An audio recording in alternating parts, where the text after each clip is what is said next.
Hello everybody, it's that college football guy, another video. Yeah, for those who are wondering, the old schools are going like, hey, he's back in the kitchen again. Well, the whole place is wood. I mean, ceiling, floor, everything. um, but it has its advantages, especially the fact you got basically there's the house was like a walk-in cedar closet, so I don't get bugs really that much. But that's neither here nor there. What we're talking about is it. um,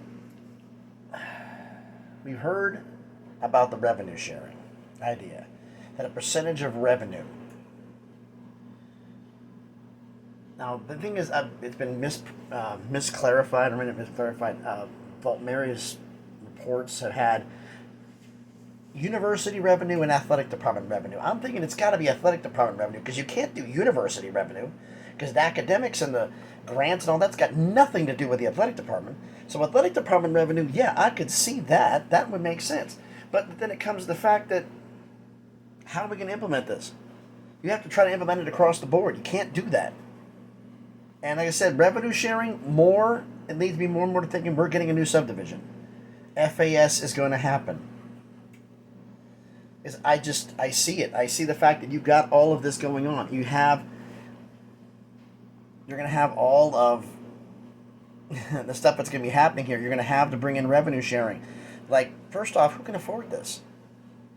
Now, everybody's going to have their own opinion on this, but here's my simple idea for a rough idea who can afford this, and I'm pretty sure the Big Mountain Podcast is going to go in depth on this and do their own little deep dive on this, or relatively something, and I would appreciate it, and I'd love to see it. But basically, my general thought about this is a simple one. If whatever the percentage, 20, 25%, whatever it ends up being, if the percentage of your total athletic department revenue, whatever that percentage is, if that amount is more than what you make on your media deal, can you afford to do this? Now, SEC and Big Ten, they can afford it easy. They say, well, Vanderbilt can't afford it. Rutgers can't afford it. Okay, Vanderbilt, Rutgers, 260 something million, 150, 180, $200 million. Let's just say 200 million. 25% would be, what, $50 million? SEC media deal is 80. Yeah, 80. Some of them it's going to hurt. Some of them it's not going to hurt. But I don't think they make 200 million. I think Vanderbilt makes less than that. More like, it makes a lot less athletically. But the point is this: if you choose not to, like somebody brought up Kansas. Kansas had about 180 million. 25% of that's $45 million. You only make 30 to 40 million in your media deal. Can you really afford to do this? No, you can't. So that means that we're going to have a lot of schools that are not going to be able to afford to do this. So everybody say, oh, the Big 12 is going to die. No, the ACC is going to implode. Stop. No matter how bad you guys want it to die because you don't like the egos involved, they're going to survive. They're going to be a shell of their former selves, but they're still going to be there. And like I said, if you have FAS, you're going to have the Big Ten and the SEC, the whole conference. I see them moving up because they're not going to kick anybody out, and they're all going to have the money to pay for it because the media deal is going to stay intact. They're all going to move up. But it's going to come down to, what about the other schools? Who can afford to pay? Now, like I said, Arizona State, with their financial problems, Oregon State, Washington State, I don't see them doing this. Could BYU. That's an idea maybe for another video, unless somebody beats me to it, which is based upon this: who could afford to pay it? It's like, my benchmark is simple. Whatever the percentage amount it's agreed upon for revenue sharing, if that percentage of your athletic department revenue is more than what your media deal pays, you can't afford to do this. You're losing money. Now they say, well,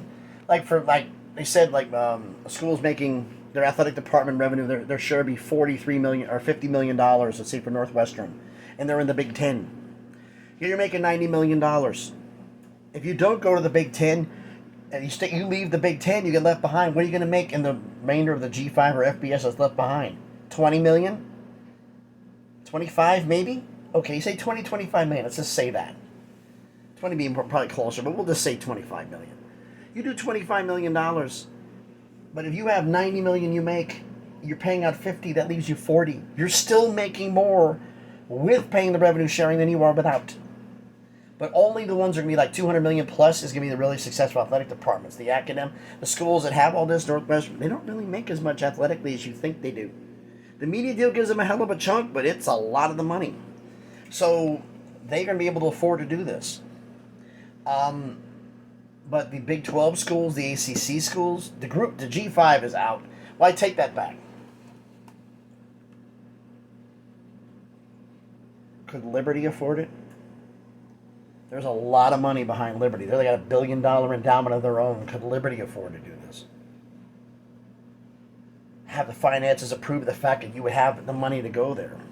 And then it comes down to, like, as I said before, like, well, everybody moves up, and if they're going to create this new subdivision, everybody moves up, nobody pays a fee to move up, and those who can't afford to pay the revenue sharing, you don't pay a fee to move up. Like when you go from FCS to FBS, you have to pay the now $5 million fee.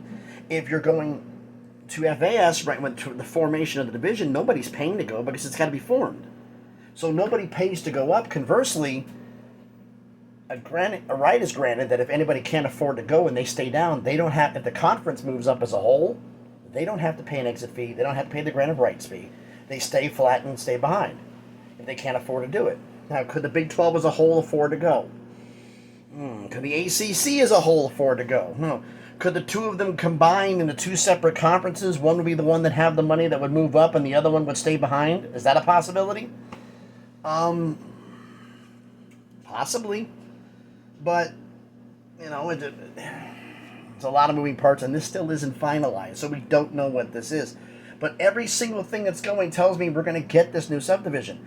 You get the new subdivision, you can have extra scholarships, you can have revenue sharing. And everybody who's below it in the lower division, revenue sharing is for this subdivision only, not for all of them. So if you're not participating in revenue sharing, guess what? You go down the lower division, you don't have to participate in it. It's going to solve that problem. Now, with revenue sharing going and basically outright pay to play, though, I don't think they're going to be allowed to compete in the NCAA basketball tournament or the other NCAA tournaments or the other athletes who are not doing that. They're going to be able to play them in the regular season scheduling matchups, but in terms of the postseason, they're not going to play each other. It wouldn't make sense. It wouldn't be fair. So, but everything, it's all leading this way, folks. It's all leading the way that we're going to have a new subdivision. They say Super League, I say subdivision. Super League would be like Division 0, leaving the NCAA. They're not leaving the NCAA. Because the fact is, the NCAA can hit the nuclear option and ask the Department of Education to temporarily suspend the academic accreditation of every university. They would have zero chance of doing it, possibly. But if there's a couple of powerful congressmen who don't like the school leaving the NCAA, it could happen. Now, would it hold? I'm not a lawyer, not pretending to be one. I have no idea. But that would be the nuclear option. But I don't see the SEC and the Big Ten. They don't want to leave the NCAA. They want more autonomy, more control. With an NCAA overview, but they set the rules. And then the NCAA, they'll basically set all the rules. Okay, here you go. Hell, they may even have their own enforcement group. Who knows how this is going to work? But I'm fearing 2030s, 2031. I'm figuring 2031, 2032 is when this is most likely going to happen. That's the end of the college football playoff contract.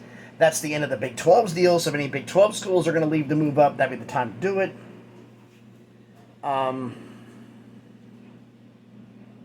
You could redo both conferences.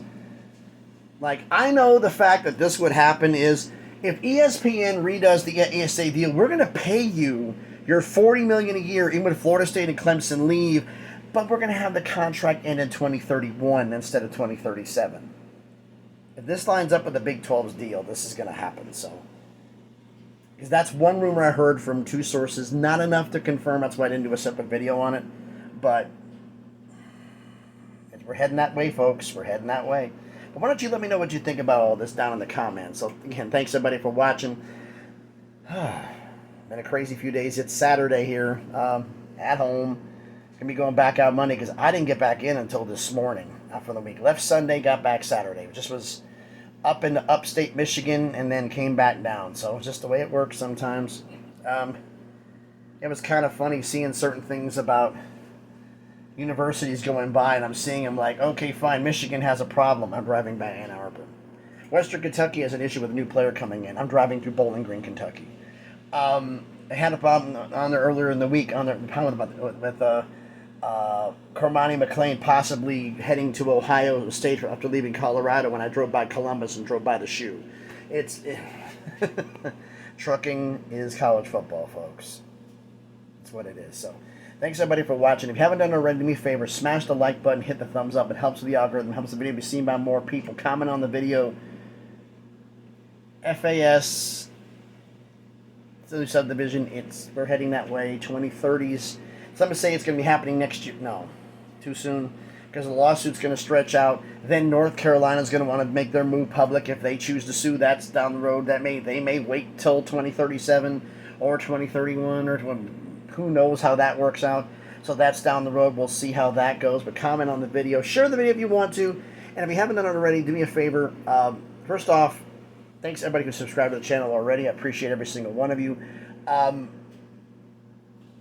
Check out the other videos I've done. If you like them, subscribe to the channel. Hey, I'm on the way to 600 subscribers, slowly but surely on that crawl up to 1,000 to get some little bit of help paying the groceries. Doesn't pay much, but hey, every little bit helps in this day and age, right? So again, thanks everybody for watching. Hope everybody's having a great Saturday. Be safe out there.